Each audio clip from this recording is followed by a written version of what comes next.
Hello everyone, welcome to the healthy recipe episode of Meera's kitchen. एकदम मस्त morning થઈ ગઈ છે અને આજે હું બનાવવા જઈ રહી છું પોહા।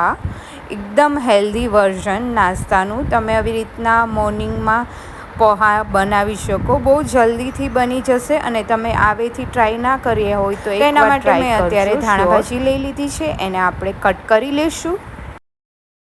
લીમડાના પાન લઈ લીધા છે અને એક લીંબુ આપણે કટ કરી અને રેડી કરી લઈશું અને તીખી મરચી લઈશું। આમાં આપણે લાલ મરચું પાવડરનો યુઝ નહીં કરીએ, એટલે તીખું મરચું લેશો તો જ એનો ટેસ્ટ આવશે અને એકદમ ફાઇન બનશે। હવે એક બાઉલ જેટલા, મોટા બાઉલ જેટલા મેં ચોખાના પૌવા લઈ લીધા છે અને એક ચાળણી લઈ લેશું। એમાં આપણે ચોખાના પૌવા એડ કરી દઈશું અને એને પ્રોપરલી ચાળી લેશું, જેથી કરીને ઝીણું કાંઈ ભૂકો હોય તો એ એક્સેસ નીકળી જાય અને પછી ફાઇન આપણે વોશ કરી લેશું। ચાળણીમાં આવી રીતના વોશ કરશો એટલે એક્સેસ પાણી, જે ડોરું પાણી હોય એ નીકળી જશે અને પૌવા પ્રોપરલી વોશ થઈ જશે। હવે નિતારી અને સાઈડમાં રાખી દઈશું ડ્રાય થવા માટે। એક કઢાઈ લઈ લેશું, એમાં 1 ટેબલ સ્પૂન જેટલું ઓઇલ લઈ લેશું। બહુ ઝાઝું એડ નથી કરવાનું, જેથી કરીને હેલ્ધી વર્ઝન બનાવી શકીએ। ગેસ ઓન કરી દઈશું અને તેલ ગરમ થાય એટલે આપણે જે સિંગદાણા લીધા છે એને એડ કરી દેવાના છે અને પ્રોપરલી ક્રિસ્પી થાય ત્યાં સુધી ફ્રાય કરી લેવાના છે, સેલો ફ્રાય। આ ઓપ્શનલ છે, તમારે એડ કરવા હોય તો તમે એડ કરી શકો અને એકદમ હેલ્ધી બનાવવા હોય, સિંગદાણાને બી ફ્રાય ના કરવા હોય તો ઉપરથી એમ જ રોસ્ટેડ પીનટ એડ કરી શકો।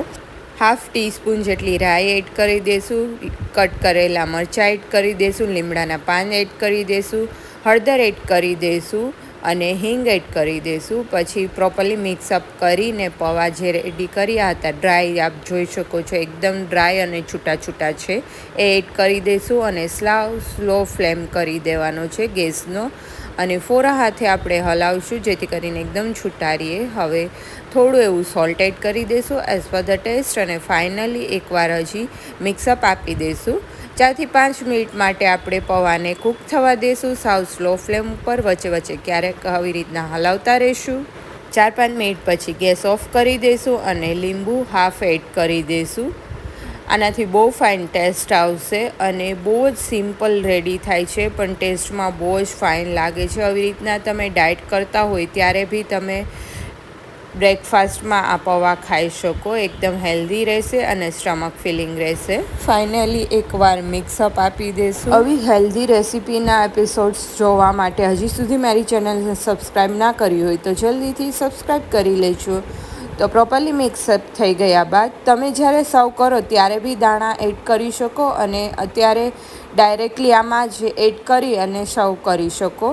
તો દાણા અને ધાણાભાજી એડ કરી અને આપણે ગરમ ગરમ પોહાને સર્વ કરીશું। એકદમ હેલ્ધી પ્લસ સ્ટમક ફિલિંગ। બ્રેકફાસ્ટમાં ખાઈ લેશો તો બપોર સુધી તમને કશું જ ખાવાની જરૂર નહીં પડે।